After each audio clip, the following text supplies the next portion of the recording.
Hello मैं फिर से हाजिर हूँ। आप मैं बात करने वाली हूँ एक ऐसे विषय के बारे में जहाँ पर इंटरनेशनल स्टडीज़ और इंडियन स्टडीज़ की आते हैं। इसका नाम है दार्जिलिंग। दार्जिलिंग लोकेटेड है वेस्ट बंगाल में। यहाँ पर आपको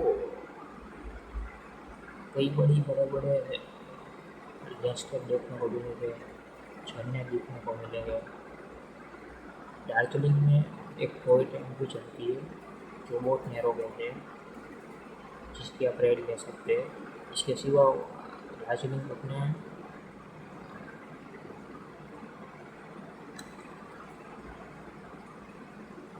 सॉरी 1 मिनट, दार्जिलिंग अपने चाय के बागानों के लिए भी फेमस